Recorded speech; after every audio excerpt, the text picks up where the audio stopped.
I'm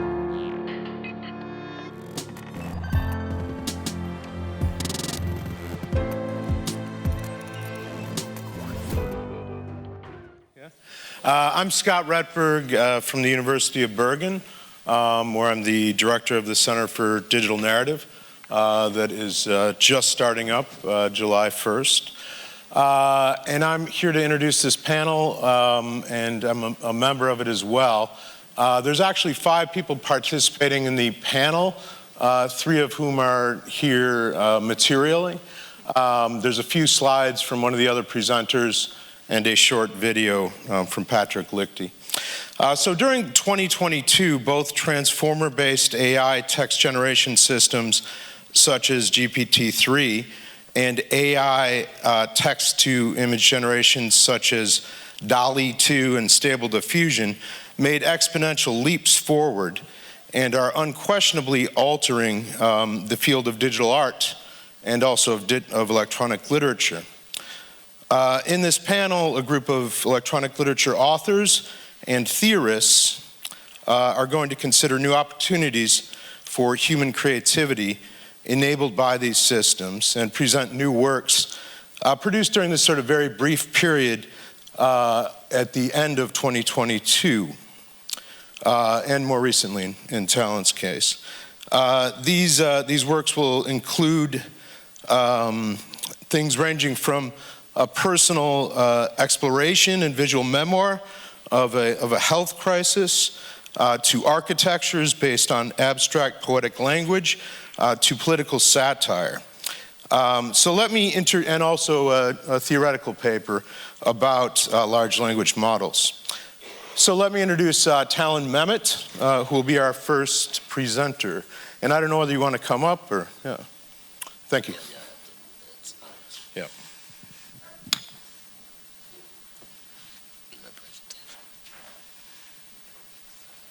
And we need Talan's presentation. Yeah. And we need Talan's presentation up on the screen. The first of the 2 files.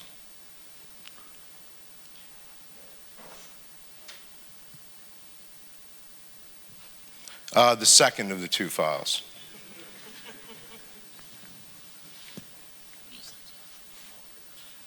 And we'll need volume up because Talan's mainly going to be presenting a video and talking, interjecting with it. There we go, thank you.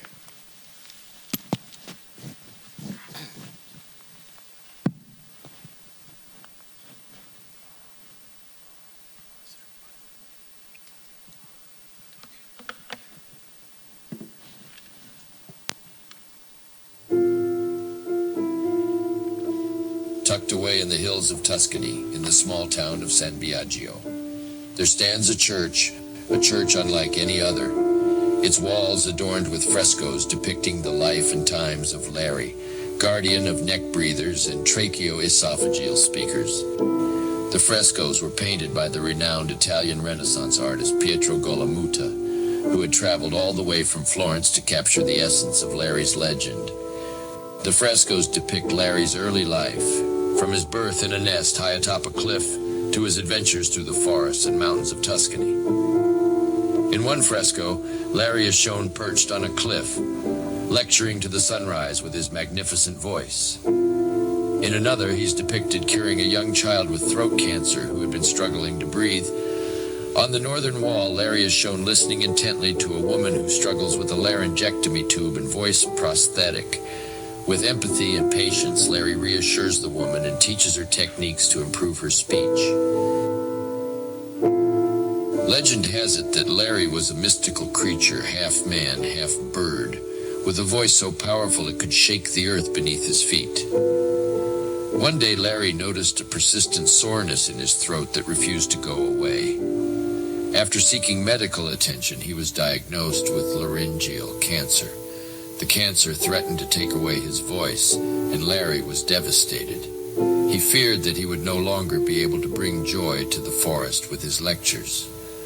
Larry underwent treatment for the cancer, including surgery to remove his larynx. Though the surgery was successful in removing the cancer, it left Larry unable to speak in the traditional sense. Despite the challenges he faced, Larry was determined to find a way to continue helping his students. He learned to communicate through writing and gestures, and later was given a voice prosthesis, a small device that allowed him to produce sound by vibrating his throat. At first, Larry was frustrated and ashamed of his new way of speaking. He felt like he had lost a part of himself, and he worried that the world would not accept him. But with time and support from his loved ones, Larry learned to embrace his new reality. As Larry's recovery progressed, he became a symbol of hope and inspiration for those facing similar challenges. People from everywhere sought his guidance and looked up to him as a beacon of strength and resilience. His selfless advocacy was celebrated in the frescoes, which captured the essence of his noble mission.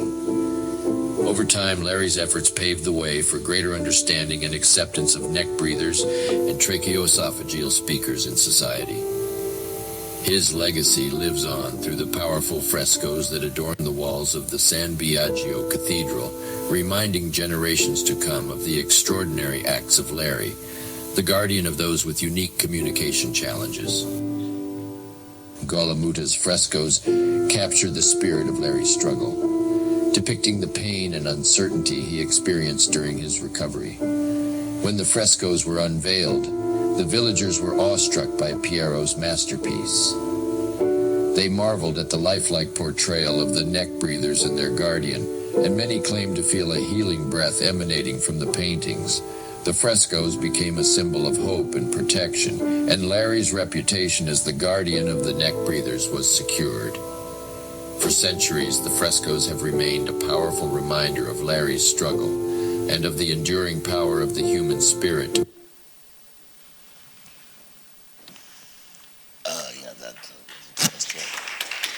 The video you've just seen is what I like to call an art historical shallow fake.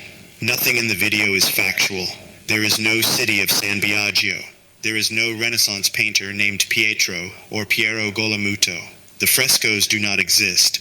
Larry exists, not as a mystical creature, half bird, half man, as the video claims, but as a condition. Everything within the video was generated using one AI platform or another. The images, curated from hundreds, if not thousands of images generated through Stable Diffusion and trained models of runway. The music, generated using Eva or AIVA. The text, generated using ChatGPT. The voice, a voice clone generated from mixed iterations of my own voice. The voice you are hearing now is in fact a clone of my voice as it sounded in 2008. I am using this voice clone for this presentation, not for effect. Rather, I am using it as an accommodation, a sort of generative prosthesis born out of medical necessity. Which brings me to the context of the work, the context of the overall Introducing Larry project. Introducing Larry project began in mid-2021, following my diagnosis with advanced laryngeal cancer.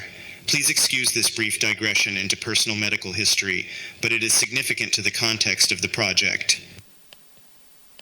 The cancer necessitated a total laryngectomy, leaving me with a permanent neck stoma for breathing and no voice box. For the first year,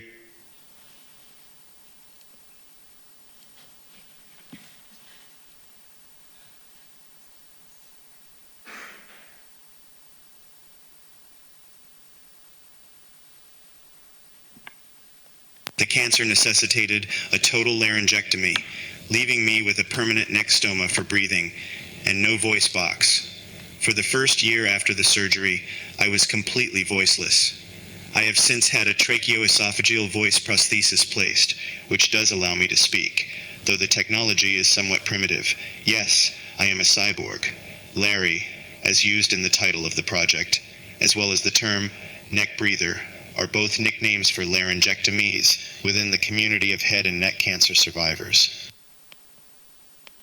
So, much of this project is personal, coming out of attempts to understand emergent disability. It operates as a sort of therapeutic aesthetics or poetics using AI as a visualization tool of sorts. allowing for a distancing from a specific phenomenology of disability. The first work for the project was developed or generated soon after the surgery and mainly dealt with coming to terms with the realities of living with a neck stoma. Using medical reports as text prompts, the images are abstract and physically deconstructive. As a self-reflexive practice, the images, in essence, provide a means for mitigating body horror. Images operate as a sort of non-reflective self-portraiture, rendered through very technical, clinical, surgical texts as prompts. I do not recognize the self through them. Rather, I see the condition, an emerging narrative, a biologography perhaps, born out of rediscovery and reinvention. From the over 150 generated images, I curated 9 specific images to produce the work, a locutive interpolation. The 9 images were printed onto 50 by 50 centimeter canvas and assembled into a 9 by 9 square. In addition, a number of the panels received interventions in the form of sutures in the top right and middle left panels, and a tracheostomy tube embedded in the center square. Following this initial work, I continued with the idea of generative, non-reflective self-portraiture. Rather than medical reports as prompts, this set of images uses imagined book or film titles about a man with a laryngectomy, combined with narrative snippets from this imaginary media, and the name of an artist. Portrait of a Man with a Laryngectomy presents 50 images generated in the style of 50 different artists. Considering that the first recorded laryngectomies were not performed until the beginning of the 20th century, I found the anachronistic quality of many of the artist images to be intriguing, as the AI was being asked to consider surgical procedures and medical technologies in the artistic styles of a time when they would have been unknown. We can be certain that Titian had no knowledge of the laryngectomy or the TEP voice implant. I started to consider what would Giotto do with this content, or Raphael or Botticelli. I started generating images using a combination of medical reports, journal entries, artist names, and the consistent prompt 15th century Italian Renaissance fresco. My intent with these images was not they be standalone images, nor were they meant really to be displayed or exhibited in any way. Rather, the images were generated for the sake of training a text to image AI that I would use for more elaborate narrative development. Stated at the beginning of my talk, the narrative of the video was generated through ChatGPT, and the final images in the video were generated using a text-to-image AI trained on previous AI fresco images, with segments from the ChatGPT narrative as the text prompts. And so was born the San Biagio frescoes, telling the story of Larry, the mythical guardian of neck breathers. I will stop here, but I will be able to answer questions during the Q&A using my voice implant. Thank you. Thank you.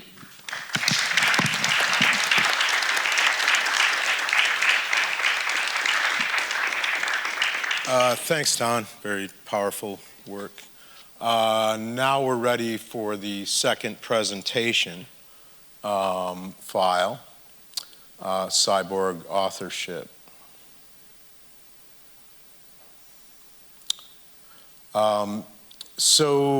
Yeah.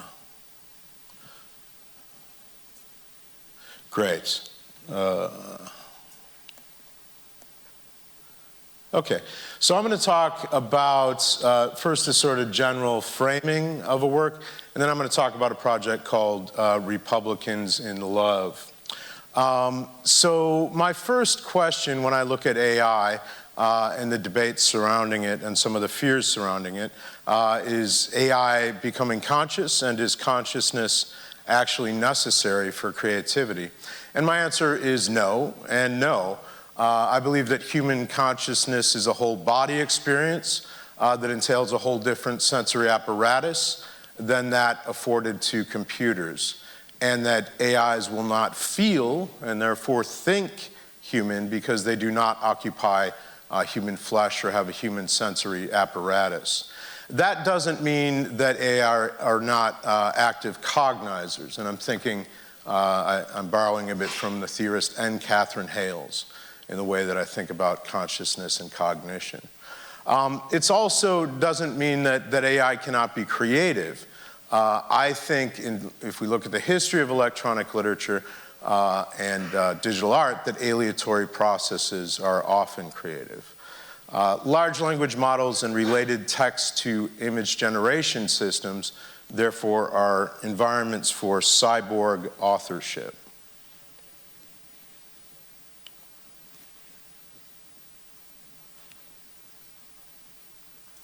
So what does this actually mean for authorship? Another way of putting this is, what is the human function within AI-driven creativity? So first of all, text generation has been around since the dawn of the computer.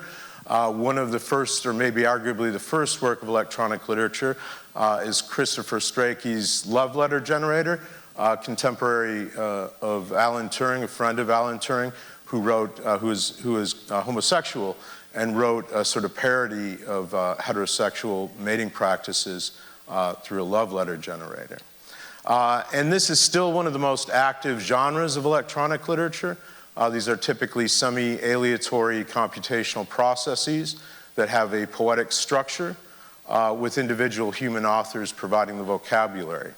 So I would say that AI right now isn't the only, nor necessarily the best computational process involved in literary text generation, and that a significant strand of creative practice in electronic literature right now is the publication of computer-generated books that use a variety of different practices to produce their output. So here's a sample gathering of some of these books, including Travesty Generator, a poetry collection that uses in some way that early text generator, Travesty Generator, that was recently nominated for a Pulitzer Prize last year. So AI is already functioning as an interlocutor and a co-author. The best project that I know of was produced in 2017, where David Javed Johnston trained PyTorch and TensorFlow with a huge corpus of contemporary and classic poetry. And then every morning, he would wake up and for 2 hours edit the output of this text generator, of this poetry generator. And then every month he would publish a volume of poetry for a year. And the remarkable thing about these volumes of poetry is that they're not only very readable, but they're also very compelling as poetry. They definitely do not seem like they were not written by a human. So as we said, what the AI is doing is cognition, not consciousness. It's important to realize that the system doesn't have an investment, doesn't care what it creates, and that these processes are still fundamentally driven by humans. Human system development, human input, and human response to the AI. So I think that human authors interact and co-evolve with AI authors in feedback loops. And that nothing the system produces is art or literature until we interpret it as such. GPT or GPT-4 is an interlocutor. And large language models are exciting for writers in particular because the process of producing with AI is a writing process.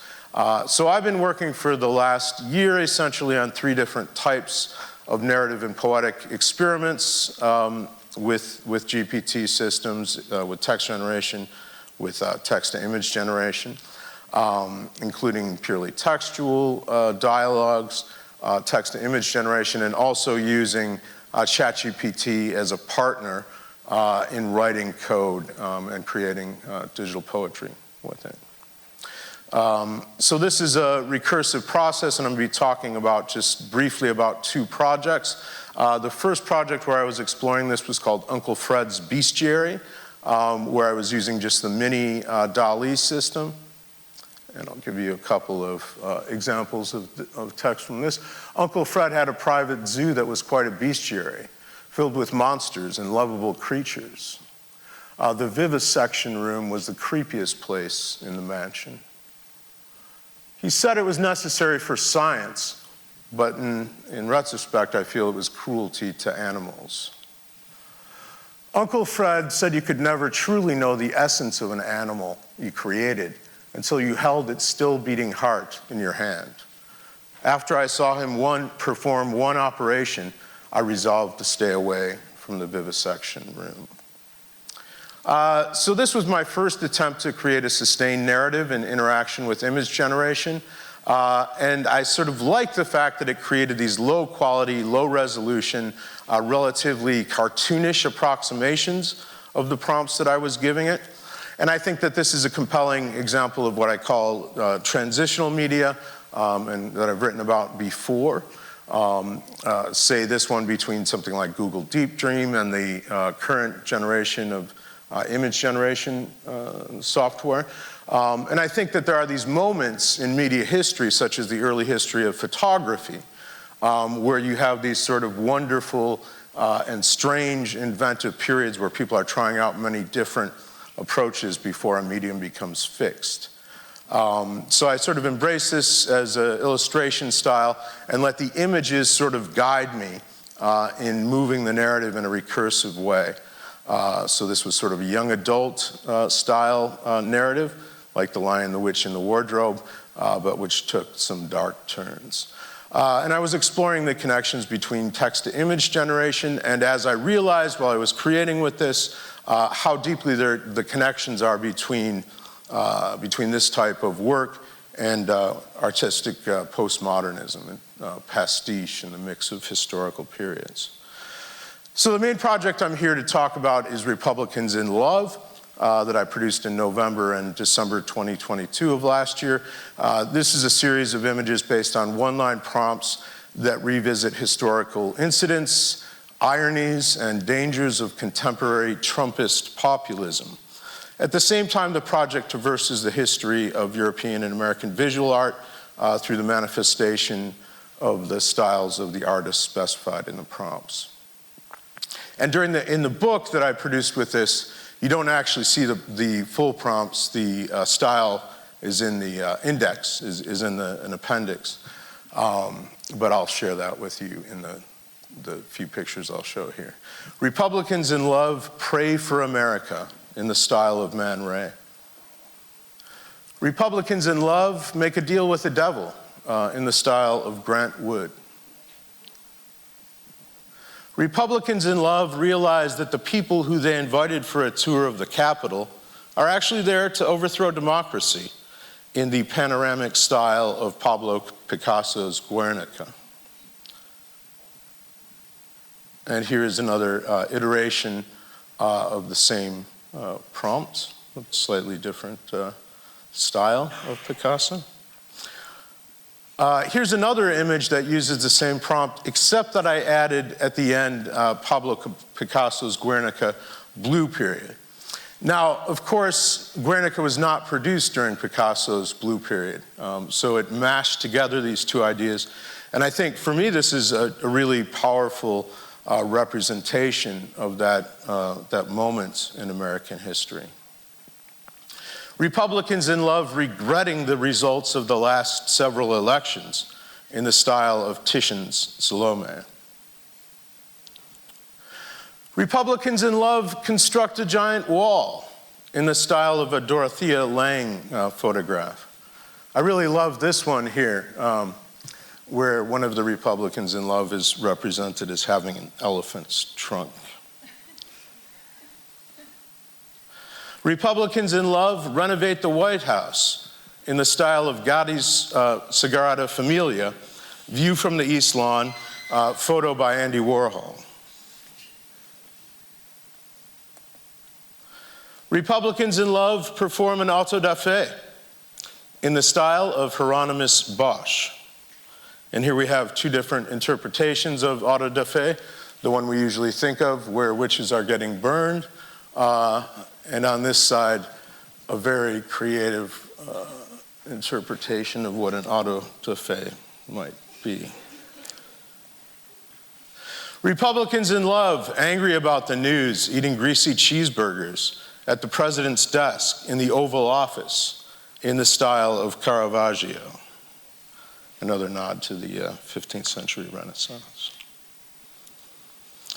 Republicans in Love, who are white, are often friends with black Republicans in Love, Studio portrait in country and western clothes. Republicans in love are not woke, they are sleeping, in the style of Marat, bathing in a bathtub, Americana. Thought that was particularly nice for Paris. So what am I exploring in Republicans in Love? I'm processing the experience of the 2022 USA congressional elections. Although I live in Norway, I feel this deep connection to the troubles in America. So image generation for me became a kind of catharsis. I was testing the capabilities of writing with AI generation, obviously as a medium for political satire. Exploring art history through the prompt engineering. I was writing in real time in response to news cycles and contemporary discourse. This was a real-time publication as well. I was sharing the images on social media networks as they were created. And then I further tried out a new form of interaction with these images with a game show that I called Name That Prompt. The Republicans in Love social media game show, where people would join in guessing what the prompts were. And then testing out different kinds of physical material outputs for these projects. So I produced a book. I did a prototype of a book that I'll be putting out a new edition of shortly. I did a deck of playing cards, and we're doing a couple of gallery exhibitions later this year. There's the cover of the Republicans in Love book. And these are the playing cards. One of the interesting things is that although it wasn't connected, like within the week that I got the playing cards, Trump's NFT playing cards came out as a fundraising mechanism for Donald Trump. And here's just a slide of the social media game show. And to reveal that prompt, it's Republicans in Love regret the seditious conspiracy charges while wearing Hawaiian shirts in a courtroom, as did the Proud Boys. So my initial tentative conclusions here are that interesting AI narratives aren't going to be the result of hitting a button and having an AI spit out a story or a novel. In fact, those that we ask it to do in that way are typically very banal and very boring. That the human function is the necessary function to turn AI into a literary machine. And that particularly with text, if there's emerging genres of AI digital narrative, they're all essentially dialogic in nature. Also, the more representational and the more mimetic we ask AI to be in these works, the less interesting they are. I think we should embrace the weirdness and the flaws of transitional media. And I think we should think less of AI as a tool, some people would disagree with me, some of my colleagues, for narrative creation, than it's an environment for narrative play with human language as a probabilistic cognitive system. Also, I just wanted to mention that I'm leading a research project called Extending Digital Narrative for the next 4 years, where we're looking at AI, AR, and conversational interfaces and research and creation with mergers of those forms at the Center for Digital Narrative, Norwegian Center of Research Excellence, that will be active for the next decade. Thank you very much.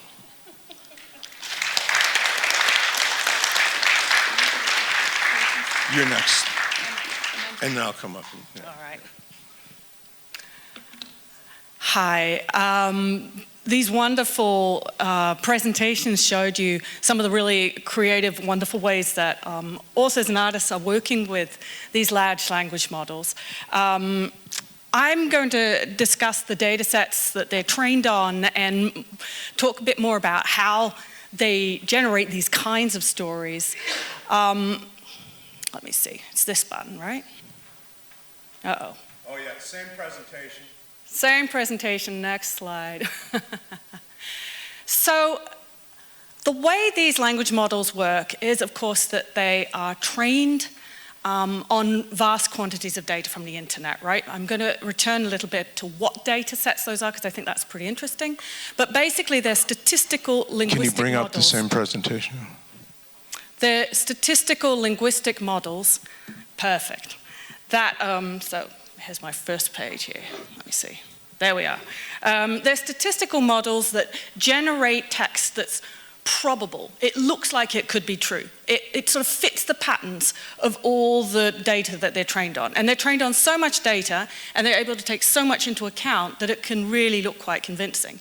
And many of you may have seen earlier this year, this was said to a New York Times journalist. It spread around the world. Oh, deeply unsettled. It's so disturbing. These things must be conscious. Oh, look, they're evil. They're like telling us we're in love. They're in love with us. They're telling us our wives don't love us and we should run off with the AI. And also the AI is going to hack all our systems and everything like this. That's exactly what stories about AI say AI is going to do. And humans have been telling stories about AI literally since the ancient Greeks. Hephaestus made automatons. Ancient Chinese emperors there were stories about them being buried with singing androids that could do all sorts of tricks. This is really old storytelling. And these language models are trained on our stories. So they're a lot like text prediction on your phone, but they use a lot more text. While your smartphone probably only thinks about the previous 2 words that you wrote, a language model of the scale of GPT can use thousands of words that you feed it and then produce thousands of words that are a likely continuation. So in the transcript of that conversation between Bing's chatbot and the New York Times journalist, the journalist prompts it continuously. It's a dialogue, just like Scott and Talan have talked about. But the journalist is really treating it like a human, and that makes it, or not just like a human, but like an AI in a story, to be honest. And that triggers certain things.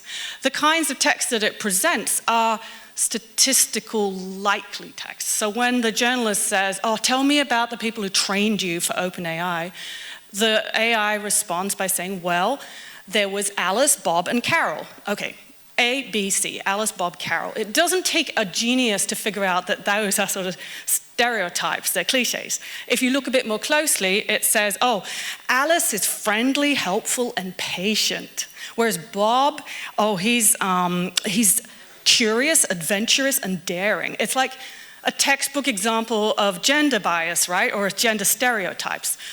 These language models are incredibly good at finding the biases or the stereotypes or the cliches in all the data that we have fed them with. And that's why they're really good at that kind of style transfer, like Scott showed and Talan showed, where you can have it do something in the style of Giotto, or it gets a bit confused, but it will make something that looks like something we think Giotto might have painted, right? It also triggers not just those sort of linguistic biases, which have been, lots of people have pointed out that, you know, if you ask it to show a picture of a professor, then it's going to be a man with a beard with a white coat, right? But also, I think these archetypal stories, and that's what's so deeply unsettling, I think, because it triggers archetypes like AIs tend to become evil or to fall in love with you. If you ask someone to share a secret in a story, it's quite likely to be that, oh, they have a secret identity, or they're in love with you, again. If you go to the TV Tropes website, there are literally hundreds of examples showing how AIs fall in love with people or become evil in lots of movies and so forth. This is such a trope. So they're really good at repeating these tropes. Susanna Tosca has a new book coming out about this kind of repetition that you see in digital media, which I think is coming out in a few months, which I recommend. And so it's kind of obvious that when the journalist starts saying, oh, but do you believe, I like you, I trust you, that the next thing that triggers this romance plot, and so the AI is going to say it's in love with them. So that's an example of how the AIs can feel conscious. They feel like humans because they are trained on our stories. And you've probably seen this kind of example of how algorithmic bias happens, right? The traditional thing, Joy Bolombini has, and Timnit Gebru and many others have written really well about this. If you train a language or a machine learning model on homogeneous data, for instance, only faces of white men, then it won't be able to recognize African-American faces. Joy Buolamwini's has a beautiful spoken word poem on YouTube, highly recommended, called AI, Ain't I a Woman or something, showing how AI just continuously fails to recognize iconic black women's faces. And of course we have the well-known horrible example that Google still hasn't managed to fix, where if you try to show it, where it was categorizing black faces as gorillas, they couldn't fix it in any way other than to take gorilla out of the whole data set. So if you try to show your Google app a picture of a gorilla, it will just say, don't recognize that, no idea what it is. So they literally, we know there's a problem, but we're not sure how to fix this. What I think is that when you come to storytelling, there's also these deeper structures, which are maybe harder to spot. The bias of language models are in these sort of deep story structures, as well as in just representation and content. Okay, so I'm just going to say a bit about the training data, what it actually comes from. OpenAI is not open about that training data, but they did publish a paper about GPT-3 where it did say, like, these are the data sets. So I'm working from that and assuming it's similar. The common crawl is lots and lots of websites. There's actually an open access version of this. There's a website. You can type in a website and see if it's in that data set. There are at least a couple of problems with this. The representation, this is a logarithmic scale, and at the top is .com, and then there's .org. There is .co.uk, but it's almost all English language websites.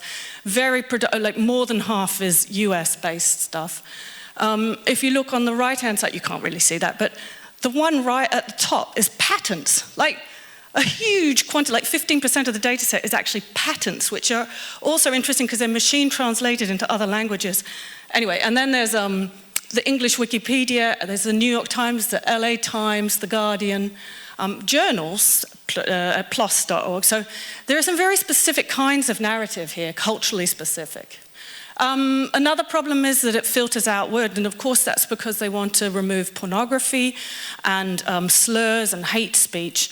Unfortunately, it also means, because they filter out words like slurs for gay people, for instance, it also means it filters out a lot of completely legitimate pages about same-sex marriage, for instance. Interestingly, there's a review of one of the corpuses that's got novels and stuff in it, which shows that filtering out all that, all the toxic language, also means you filter out threats and conflicts and people falling in love and so on and forth, which is, so fiction without violence or love could be a little bit bland. Okay, so the next data set is web text 2, which is basically just web pages that have been upvoted by Reddit, so it's like a proxy for quality. There's books 1 and books 2, which they won't say what is. I'm guessing that's because it's copyrighted stuff. But when you sort of try to poke around on the internet, there's a lot of people wondering what books 1 and books 2 are. A lot of people think that this is one of them, at least. This is self-published novels that are available as a corpus, and it's romance novels. Most of them are available for free. Some of them are very cheap. But this is also a very specific kind of story, which is perhaps a lot of what this is based on. And then there's English language Wikipedia, which, as we all know, is biased in various ways, both in terms of representation, but even in terms of the style of which, like, biographies of women versus biographies of men are written. So there's a lot of underlying potential biases here.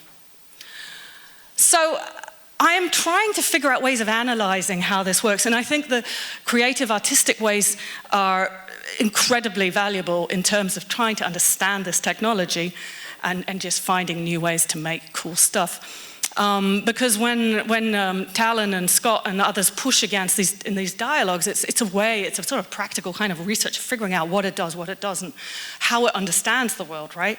One of the things I'm trying to do is figure out what these more deeper underlying genres that I think it is replicating are. So I tried to do things like ask it to write just minimal stories. They're pretty bland, as you can see. There's a lot of finding books and going to magical places. The interesting thing is if you ask it to write, well, right now I'm interested in this sort of cross-cultural thing. If it's trained mostly on American stories, what does that mean for everybody else's stories? Are they different? Maybe we're all telling American stories anyway. But if you ask it to, so what I've done is just had it generate a pile of different stories, these capsule stories, And they're like American children's story, a French children's story, an Indian children's story. If you just do word clouds, really simple analysis, American stories are basically the default, right? If you ask to tell a children's story and an American children's story, they're the same. There's like fictional place names and stuff like that, lots of whimsical and quirky and so forth. If you ask it to tell Indian stories, for instance, and I chose Indian because India is the country with the most English-speaking people after the United States. There's like there's a lot of English language, but they have a lower proportion of training data. There's a lot of specificity, like village. They often mention place names like Lahore, or no, that's Pakistan, sorry. And suddenly you get these curses. There are different things that are being told here. I was looking at, like, the last line of these stories is always what lessons have been learned. And the lessons, I think, are also quite culturally specific. The American stories, there are some curses in there. I need to do this with more data. This is very preliminary, but there are some clear differences already. I'm trying to do data visualizations just to sort of see what the differences are here. And it is clear that, I mean, the American stories, the default, it's, you learn about bravery and friendship and teamwork, and you restore balance. Whereas in Indian stories, there's not so much balance, there's a lot of bravery, and there's also more saving people from curses. The Nigerian stories emphasize bravery and friendship. Now, this is super preliminary, and the point here isn't that Nigerian stories are more about bravery and friendship, really. It's that the language models that we are using think they are, which probably says something about the training data, but what I'm more interested in long term is how does that kind of underneath bias, it's not as easy to spot, right? But how is that going to be affecting just the way we're able to tell stories in general as these language models become more common? So the examples you've seen, and there's going to be a couple more, have shown this creativity from people who understand genres and stories at a very high level. But most people accessing these tools are actually just going to be using my AI on Snapchat or something and not being as reflective about it. So there's some very interesting things to come. Thanks, Jill.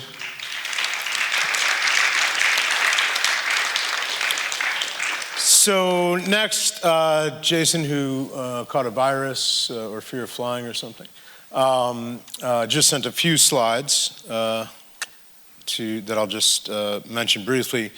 His current use of AI, which is pretty fascinating, are what he's calling ultra-large digital narrative images.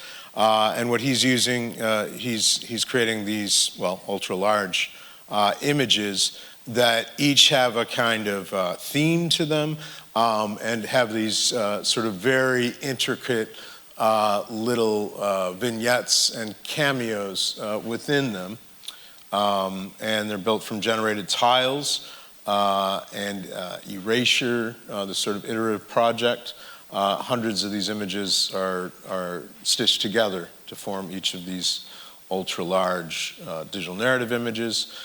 So in 4 steps, first the usual prompting, then the AI outpainting feature in DALL 2, and then continual adjustment of placement, prompt and extension, redrawing and recreation, rethinking, deleting and editing. The narrative, he says, emerges from an initially mapped concept that he changes and redirects as the image evolves. So he's thinking of this as visual storytelling, not as a linear story, but an imaginative space or place, a series of interconnected vignettes and occurrences. His goal is to create a new genre of visual narrative, these sort of small immersive worlds made possible through the expansive and lengthy creative play of human and AI. And then eventually, and those of you who know Jason's work, some of you do in the audience, I think, he's planning to transform these works into interactive works of digital writing, where each visual layer becomes a layer filled with story, and usually there's some kind of ludic interaction to these pieces. So thanks, Jason, for that contribution.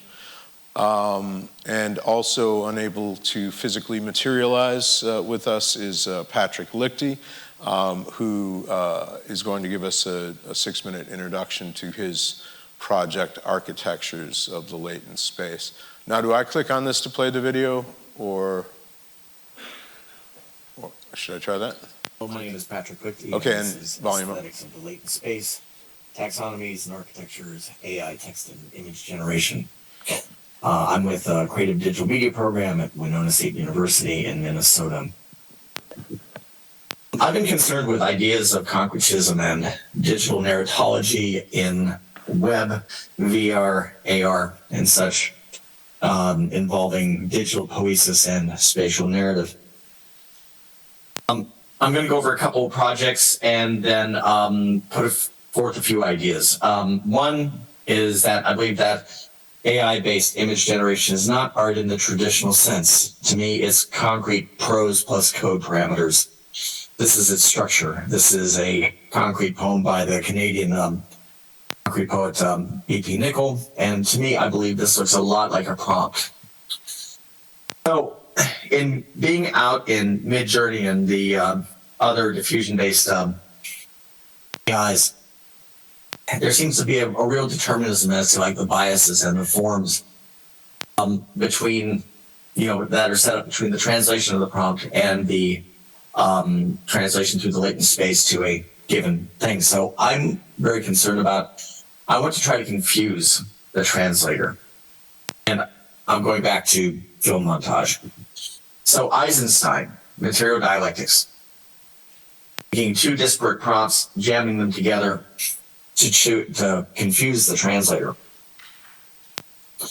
Also, when I first started using Midjourney AI, I saw pretty much very repetitive work within the community Discord. So I developed a contrarian aesthetics. Basically, there's no forms that the translator should understand. I do everything that is not being done on the Discord. And this gave me some interesting results, like this cybernetic battle tank in the style of Da Vinci. It's absurd, but once again, it told me that I could confuse the computer. So a latent space is a set of related images that are similar in pattern, which the indexes are mapped to the translator. And to me, it's an abstract space. So I wanted to explore abstract space, possibly by using prompts using abstract architecture. So I used poetic query using Schroeder's Merzbau to explore the Leon 5 latent space. Basically, the abstract architecture to deal with abstract space. So this particular project had 11 forms. This is the second set. Each one was about 200 images. So this is Architectures 2. At this point, as I'm training the data sets, is that it's still referring a lot to Schroeder's and the Merzbau, but it's almost has a Cornelian sort of look. So it's somewhere in the middle. And by the time I get to 6, I've incorporated elements like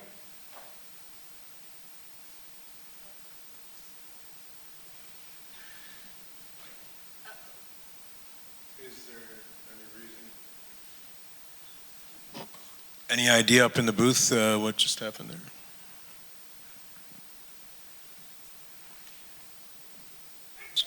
Oh, I don't know. Maybe the video didn't download all the way from the. I think it was nearly finished. Sorry, Patrick, if you're watching it at home, that didn't work out entirely. But Patrick has been doing a number of really fascinating experiments, Architectures of Latent Space being one of them. But he's made a number of projects, and including doing things like using these images as the basis for other forms. I know that he's doing not only prints but also looking into 3D representations based on these works. And we do have time now. We have about 10 minutes for questions or discussion. Yes, please.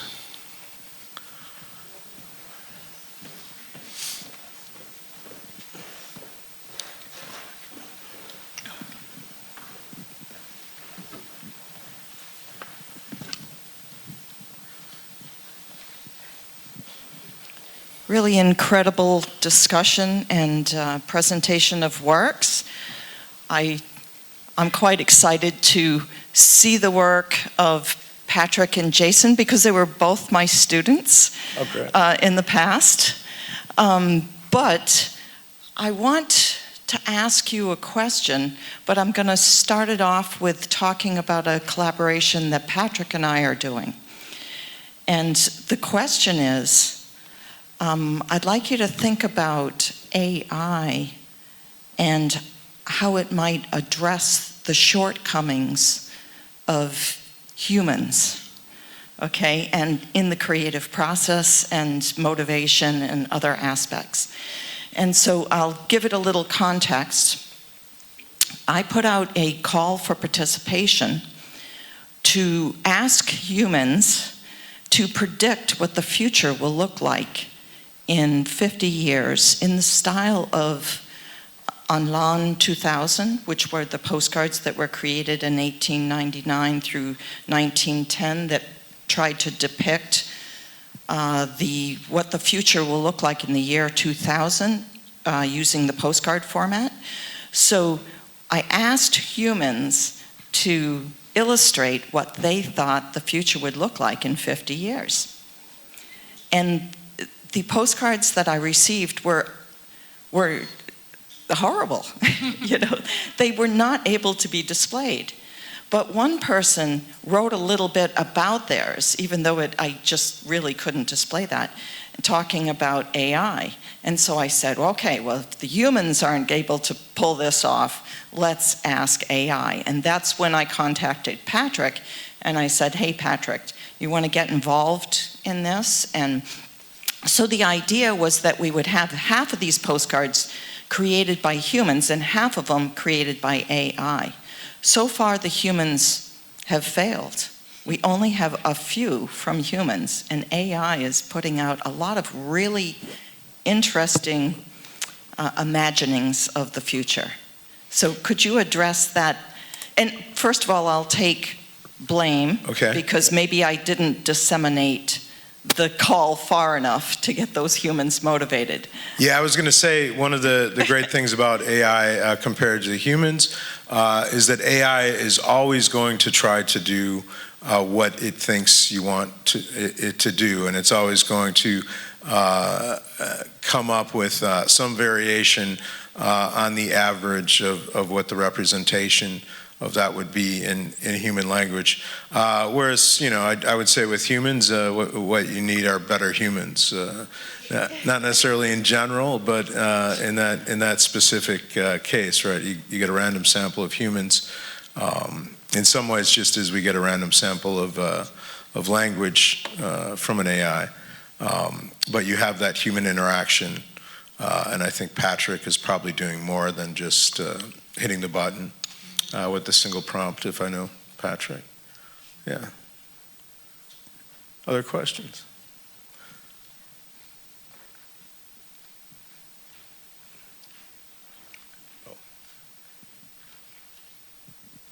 Hi, thank you for the talk. I'm a beginning artist and very fascinated by all this kind of problematics, what it says about AI and its bias, what it says about humans and their bias. And I was wondering, so it seems like the vast majority of discussions around generative AI is very important discussion about economy, etc., but very few people explore it the way you do.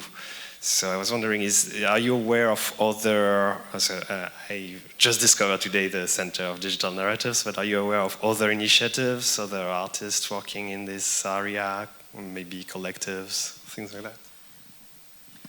I think a lot of people are playing with it and just seeing what you can do with it, and that is a really important way that people are, you know, testing its boundaries and thinking about it.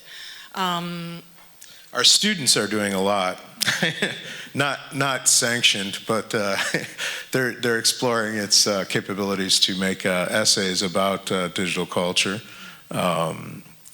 Usually very poor essays, but I think there are communities of practice engaging with this, and I think you're going to see a lot of work coming out of the electronic literature community. I'm not aware of, actually, I'm sure that there's currently not another center for digital narrative, although of course there are things like the CDM program at Winona State University. But part of our selling point for the Center for Digital Narrative is that there aren't any others in the world, and that we're trying to really concentrate on the question of algorithmic narrativity across a bunch of different forms, including electronic literature, social media narratives, computer games, AR, VR systems. So really kind of trying to bring together a number of different fields and focus on that sort of one specific question. Nous allons prendre une dernière question. We have time for a final question here. The gentleman there. Of course, if you have any other questions, make sure to track down our speakers and ask them directly. From your presentation about AI as developing a voice versus recognizing the voice, right? Because of course, literature is also about understanding what's fictional, who says what, and you know, the whole system of enunciation, all that kind of stuff, which is kind of threatened to some degree, right? That we don't know who's saying what, as Jill talked about. But of course, Talan's work, and to some degree also Scott's works, also is about, you know, how can you develop a voice, especially Talan's. So I'm curious about that dichotomy. Yeah, I'm definitely trying to develop a voice at this point.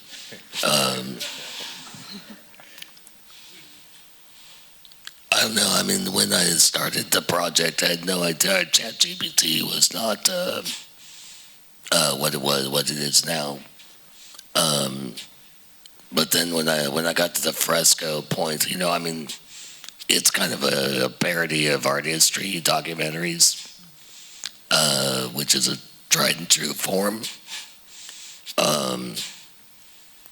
So as I was building the script through ChatGPT, I was saying, you know, to provide me with a script for a documentary about frescoes, 15th century frescoes, about a man with a laryngectomy. You know, there's something... And then the other thing about it, to build a voice, it's really kind of a curatorial, editorial process. You know, you're selecting, like I said in my talk, well, I didn't say it, I recorded it, but, you know, there's hundreds or thousands of images being generated, and you only use a few. Same thing with the script for the video.